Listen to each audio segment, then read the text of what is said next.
السلام عليكم ورحمة الله.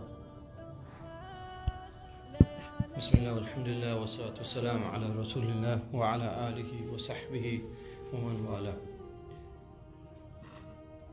So the last class was right before Eid, the night before or the day before Eid, and we talked about how in relation to the previous class before that, the Prophet ﷺ was given a visit by Jibril ﷺ in the Ghar Hira, and the first revelation of the Quran was revealed to the Prophet ﷺ in that night, Laylatul Qadr. So this was during the last 10 nights of Ramadan. And Alhamdulillah, so we talked about that. We talked a little bit about the angels themselves.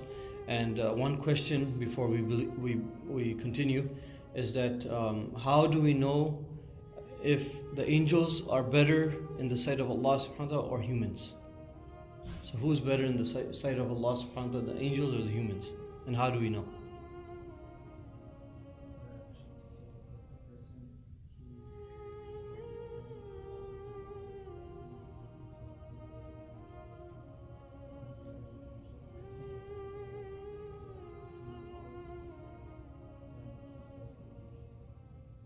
Not only just worse than angels, he's worse than the animals. Barakallahu feek. Yes. Okay, so the ulama say that if a person, like Muhammad said, mashallah, he said that basically if someone is, their desires are their good deeds and they're curbing their desires, if that's more than their sins and other stuff, their shar basically, then that person rises above the angels. That person's status is above the angels.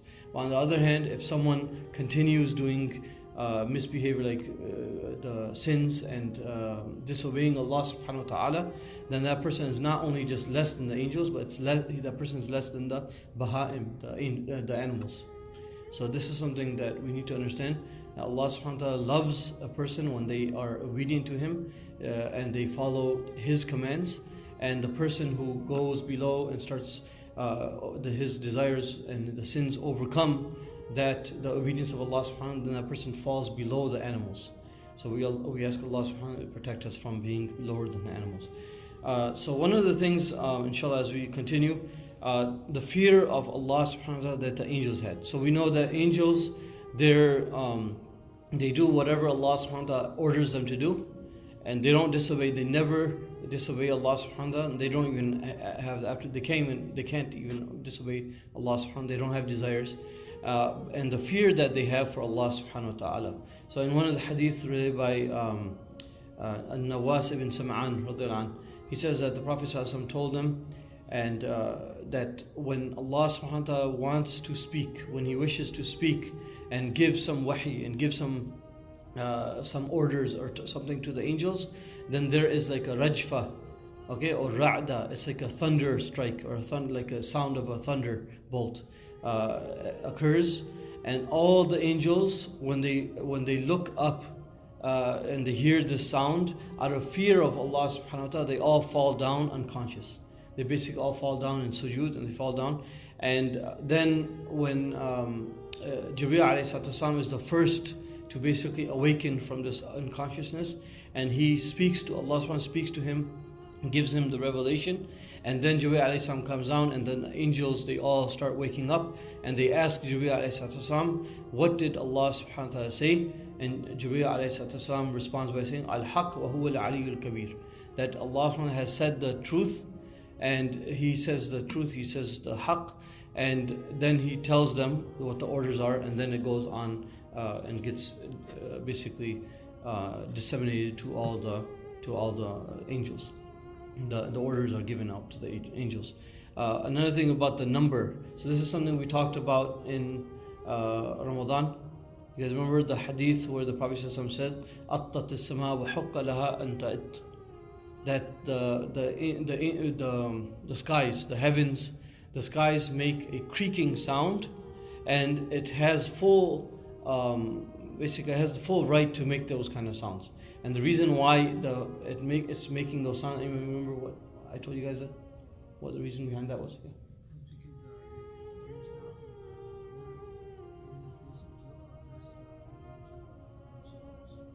Barakallahu feek. Yes, there's not in the skies, there's not even the span of 4 fingers where there's not an angel standing and doing sujood and ruku to Allah subhanahu wa ta'ala. So basically the heavens are full of angels, okay, praying and prostrating to Allah subhanahu wa ta'ala. So the skies make this creaking sound because of the weight, the sheer weight of those angels.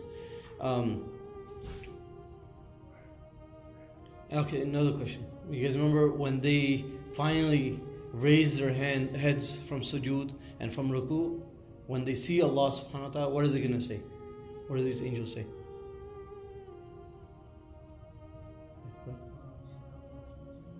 Barakallahu. Yes. Ma abadnaka haqqa ibadah. They'll say that, oh Allah, we didn't worship you as you had the right of being worshipped. So this is something they're going to see right as soon as they see Allah subhanahu wa ta'ala. Now another hadith, and this is something that happened during Isra wal Mi'raj, and inshallah we're going to go over that. That's part of the Meccan history, okay, where the Prophet ﷺ was taken to Jerusalem, and then from Baytul Muqaddas he was taken up to the heavens. So Isra wal Mi'raj, we'll go over that in detail when the time comes. But during that time, this is where Rasulullah ﷺ tells us about, we know about the Kaaba in the earth in Makkah Mukarramah, but there's also a Kaaba in the heavens. Okay, and the name of that is Al-Baytul Ma'mur. This is the Baytul Ma'mur, this is the Kaaba, this is which is directly above the Kaaba of this earth. And when the Prophet ﷺ was on his journey of Isra wal Mi'raj, he saw, when he met Ibrahim alayhi salatu wasalam, Ibrahim alayhi salam was basically leaning against one of the walls of Baytul Ma'mur, and then Rasulullah approached him and he spoke to Ibrahim alayhi salatu wasalam. So about this Baytul Ma'mur, Rasulullah tells us in a hadith in Shu'ab al-Iman, and the authority of Anas ibn Malik radiyallahu anh, he says, Al-Baytul Ma'mur fi as-sama' sabi'ah, that Al-Baytul Ma'mur is in the 7th heaven. Okay, يَدْخُلُهُ كُلَّ يَوْمٍ 70,000 malak, that every single day 70,000 angels enter into the mataf of this Baytul Ma'mur. Okay, لا يعودون إليه حتى تقوم الساعة. And these 70,000 angels, they do tawaf of Baytul Ma'mur, and they worship Allah subhanahu wa ta'ala around in the mataf of this Baytul Ma'mur, and they're never able to get another chance until the Day of Judgment. Meaning, every single day since creation, Allah A'lam how many years, how many days that's been, every single day since the beginning, 70,000 angels have entered into Baytul Ma'mur, and they're never going to get a chance to do the tawaf again. So you can't even imagine how much the number is. It's just amazing just thinking about it. You know, if you start thinking multiplied by a year, it comes out to like, I don't know, 21 million or something, right? I don't know, whatever the math is, but it comes out to that just in 1 year. Just imagine how many years Allah subhanahu wa ta'ala has created the 7 heavens and the earth, and how many angels there are that have been doing that, and they're not going to get another chance to do it. Next, the responsibilities of these angels. So in the Quran, Allah subhanahu wa ta'ala tells us in Surah Safat, أعوذ بالله من الشيطان الرجيم وما منا إلا له مقام معلوم. That Allah subhanahu wa ta'ala tells us in the Quran that the angels, they say basically that there is a maqam ma'lum, there is a set maqam, or set basically how would you say, like a spot, you could say, or a station, okay, a station that is given to these angels, and they all know their duties. Basically, they're all assigned duties, and they know exactly what they're supposed to be doing, and they carry it out to its fullest. And one of the hadith of the Prophet ﷺ tells us, there was one, you guys remember, we talked about this last week, that there are angels. The angels, first of all, we said they're made of what? They're خُلِقَ مِن nur. Yeah, the angels are made of nur, and then they go around searching for light. So, for example, right now in this gathering, we have multitude, we don't even know the number, of angels, and they're still coming as they're calling each other to come and take part of this nur. And so these angels do this. That's one of the duties of these angels. In another hadith similar to that one, the Prophet ﷺ tells us, Inna lillahi malaika sayyahin, that Allah subhanahu wa ta'ala has malaika that are going around, roaming around, basically traveling around the world. fil ard. They're sayyahin fil ard, meaning they're traveling around in the earth. يُبَلِّغُونِي مِنْ أُمَّتِي السَّلَامِ. So the Prophet ﷺ is telling us in this hadith that there's other angels, other than the ones looking for the nur, there's other angels that are going around, roaming around the earth. And whenever someone says, Sallallahu Alaihi Wasallam, sends durood and salawat on the Prophet ﷺ, those angels, they have some kind of special recognition. They're able to go straight to that nur, to that person who said the salawat.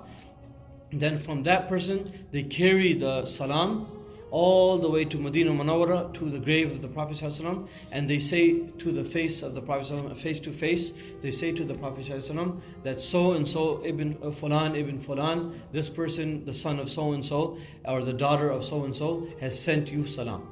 And then the Prophet ﷺ, by name, our name is given to the Prophet ﷺ that this person has sent salam, and the Prophet ﷺ responds to that salam. Another thing the Prophet ﷺ tells us in hadith, and this is Sahih Muslim, this is authentic hadith, and this tells us another thing about how to manage our finances. Okay, we know that there's four. Okay, I'll talk about that after, inshallah. But there's one of the angels, and I won't say his name yet. One of the angels, he's in charge of rizq. His basically duty is he's in charge of rizq. Okay, and one of the things in Sahih Muslim, the Prophet ﷺ tells us that on the authority of Abu Hurairah, he says, بَيْنَ رَجُلٌ بِفُلَاتٍ مِنَ الْأَرْضِ. He said that there was a person from the past, from one of the previous ummah, he was traveling, and he was in this area where he saw there was a sahab, there was a cloud, and he heard a voice from the cloud, okay, from within the clouds. فَسَمِعَ صَوْتًا فِي السَّحَابَةٍ. He heard a voice from within the cloud somebody saying to another, Isqi hadiqa fulan, that go and give water to hadiqa of fulan.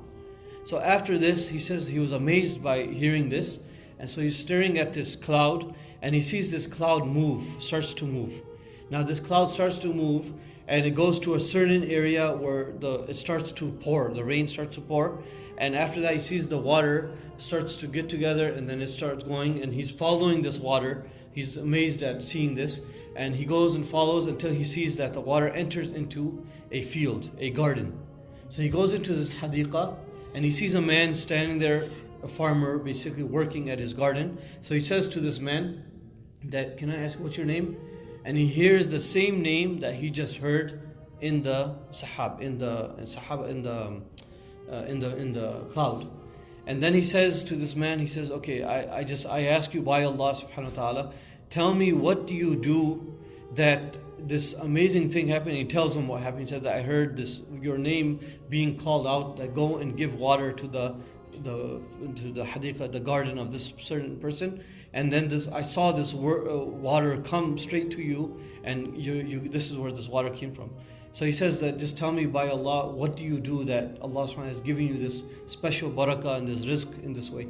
So this man, he says that I wouldn't have told you, basically this is a secret between me and Allah subhanahu wa ta'ala, but because you asked me and because of the situation, I'll tell you the secret. And he says that basically 1/3 of my profits, so after the crop, and he takes the crop and he sells the crop, he takes 1/3 of the profit, and he says I reinvest it into the garden. 1/3, another 1/3, he said I go and spend it on my family for the whole year, for whatever their needs and food and whatnot, he spends on his family. And the rest, remaining 1/3 of the profit, he takes that and he gives it away as sadaqah. He gives it away to the poor. So just imagine, the Prophet ﷺ was telling this hadith that this person has been blessed, his barakah, his business and his farmland has been blessed in such a way because he's giving 1/3 of his sadaqah, his wealth in sadaqah. Allah subhanahu wa ta'ala is sending rain clouds to that person to give him extra rain, to give him barakah in that land. So this is something that we need to understand, is that when we give away, it's not lessening our money or our bank balance, but actually we're going to be increasing in barakah, which is unseen, it's from the ghaib, and this is something that inshallah less is more when you have it, when it's full of barakah.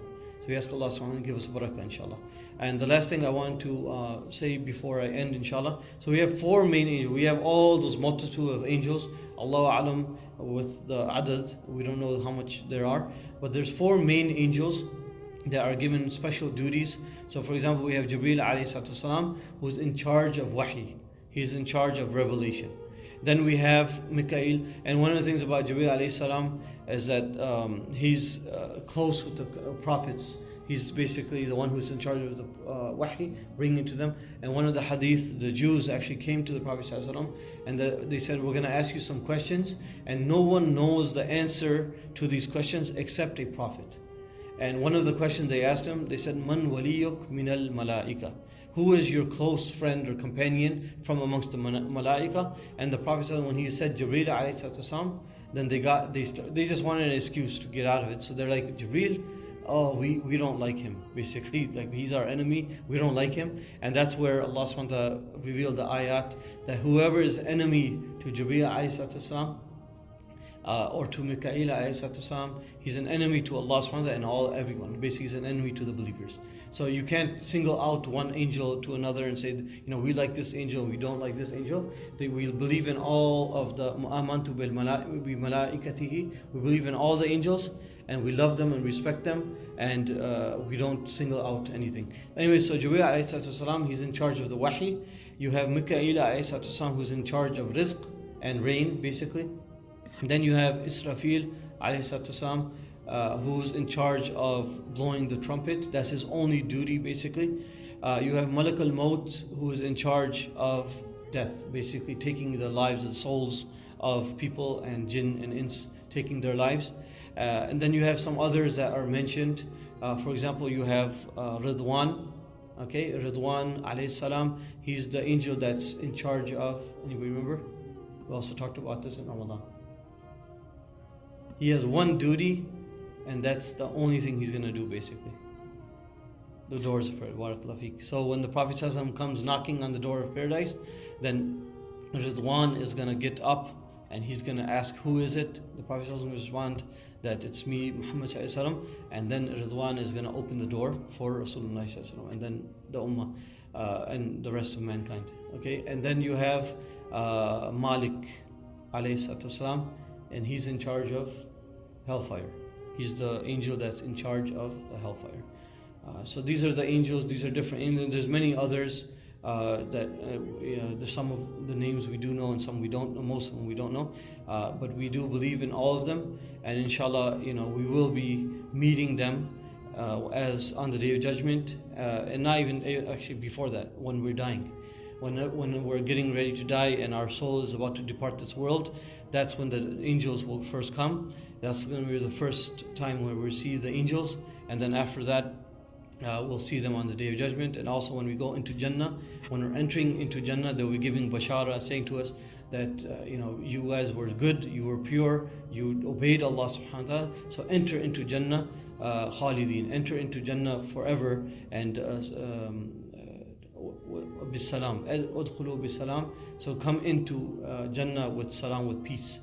So we ask Allah subhanahu wa ta'ala give us the tawfiq, inshallah, to increase us in the ilm and the yaqeen of the ghaib, and the belief in the iman in ghaib, inshallah ta'ala, and get us closer to Him azza wa jalla, inshallah. Jazakallah khair. Subhana rabbika rabbil izzati amma yasifun, wa salamun ala al-mursaleen, walhamdulillahi rabbil alameen.